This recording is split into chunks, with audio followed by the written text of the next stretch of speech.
Nono ano, nesta terceira aula sobre a Segunda Guerra Mundial, nós vamos ver a segunda fase da guerra. Nós vimos anteriormente, na aula passada, que a guerra teve três grandes momentos, três fases importantes. Então, na aula de hoje, nós vamos ver a segunda fase. Então, vamos lá. Bem, a segunda fase vai de 1941 a 43. E aqui, o episódio que vai abrir esta segunda fase da guerra, e por isso que ele é a diferença entre a primeira e a segunda, vai ser quando Hitler vai romper com o pacto de não agressão. Vocês se lembram das aulas anteriores que antes do Hitler invadir a Polônia e começar a guerra, ele assinou um tratado, um pacto com a União Soviética de não agressão, que basicamente era o seguinte: quando a guerra começasse, a União Soviética não ia declarar guerra contra a Alemanha, não ia atacar a Alemanha. Em troca, teria a garantia de que Hitler também não invadiria o território soviético e ainda ganharia um pedaço do território polonês. Então, o próprio Hitler que propôs foi quem vai romper, quem vai quebrar o pacto invadindo a União Soviética. Alguns especialistas de história militar e tudo mais vai colocar este episódio da invasão de Hitler na União Soviética como um dos maiores erros estratégicos de Hitler, tá certo? Como ele, desde 1939, estava tendo muitas vitórias, então ele ganhou uma grande confiança e achou que já estava preparado para invadir o território da União Soviética, que era, como vocês sabem, imenso, que é imenso o território russo. Nos primeiros meses da invasão, os alemães tiveram, assim, várias vitórias importantes, conquistaram várias vitórias importantes, a ponto de chegar muito próximo da capital russa, muito próximo de Moscou, tá certo?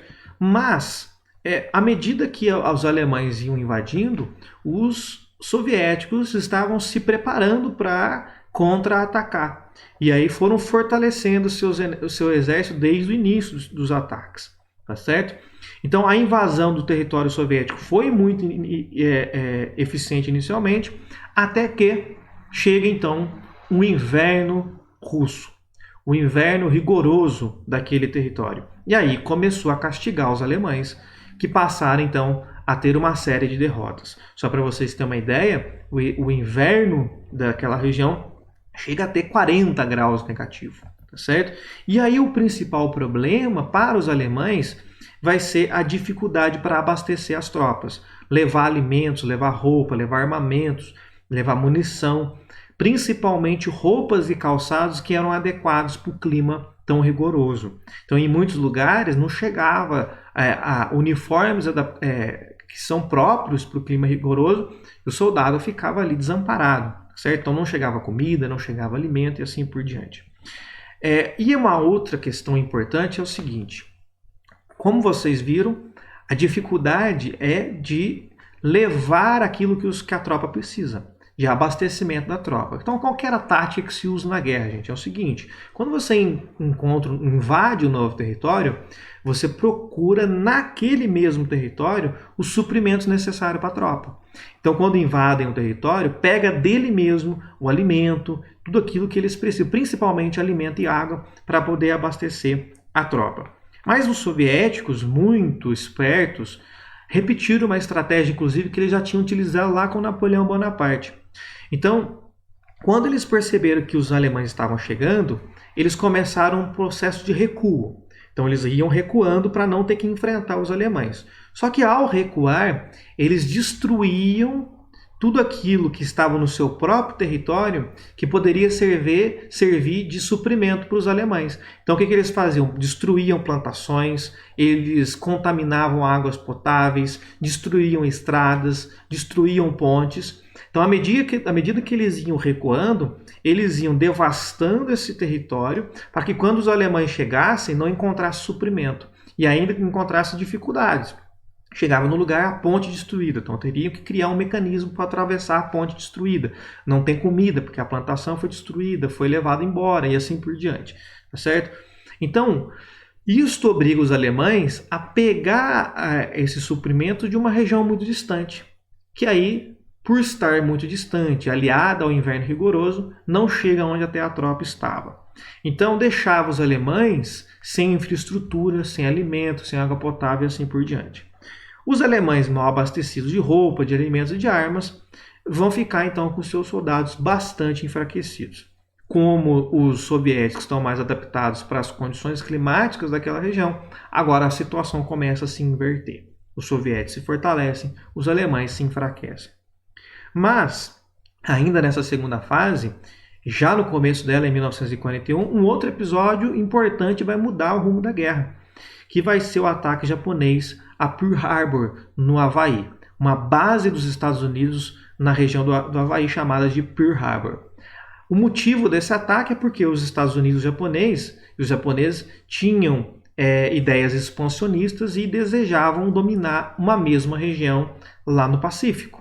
Então, por conta desse conflito que havia entre eles, por causas expansionistas, então os japoneses, utilizando então dos seus kamikazes, aqueles pilotos suicidas, jogavam os aviões nos navios, nos porta-aviões dos Estados Unidos. Então isso aconteceu no dia 7 de dezembro de 41.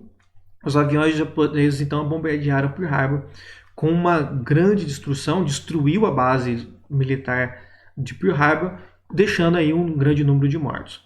Este vai ser então o pretexto para os Estados Unidos entrar na guerra. Então agora eles têm um motivo para vingar um ataque. Eles entram, que até então estavam de fora do conflito, eles então declaram guerra aos japoneses e ao eixo. Então lembrando que quando você declara guerra aos japoneses, automaticamente você está declarando guerra também com aqueles aliados japoneses, ou seja, você declara guerra a todos os inimigos, que todos os aliados do seu inimigo se tornam seu inimigo também. Ao declarar guerra com o Japão, automaticamente está declarando guerra contra a Alemanha e a Itália. Então declara guerra aos eixos, e aí, para revidar o ataque de Pearl Harbor, eles destruíram os 4 maiores porta-aviões do Japão, lá que estava localizado no Pacífico, próximo do Havaí. E aí, agora os aliados, que até então estavam liderado pela Inglaterra e França, com maiores representantes da Inglaterra e a França, agora entra também os Estados Unidos para vingar o ataque de Pearl Harbor e a União Soviética porque foi invadida pelos alemães. E agora os aliados ganham uma grande força, então a entrada dos Estados Unidos e da União Soviética ao lado dos aliados vai desequilibrar a guerra, vai mudar os rumos da guerra, porque agora eles têm força para iniciar uma campanha contra os nazistas em 3 frentes de combate, em 3 partes diferentes. Na Normandia, na região do norte da França, os Estados Unidos é que vai invadir aquela região, no famoso Dia D, que tem muitos filmes que retratam esse episódio, com a invasão dos Estados Unidos então lá na Normandia, no norte da França. Vai ter uma frente da União Soviética, então os soviéticos agora vão começar a expulsar os alemães do seu território e vão em direção à Alemanha, tentar chegar a Berlim para acabar com a guerra. E uma outra frente no norte da África, na região de colônias e tudo mais, também é muito estratégica. Haverá então uma outra frente de combate ali no norte da África. Com todas essas mudanças, nós acabamos de ver na segunda fase, então nós entramos na parte final da guerra, que vai de 43 a 45. Com a entrada dos Estados Unidos da União Soviética, há um desequilíbrio. Então na primeira fase nós teremos grandes vitórias dos países do eixo. Na segunda fase, nós temos a entrada dos Estados Unidos que começa esse desequilíbrio, né? Então os aliados começam a equiparar com os países do eixo, e agora, finalmente, na terceira fase, a guerra é definida de uma vez por todas. E aí nós vamos ver a terceira fase na próxima aula.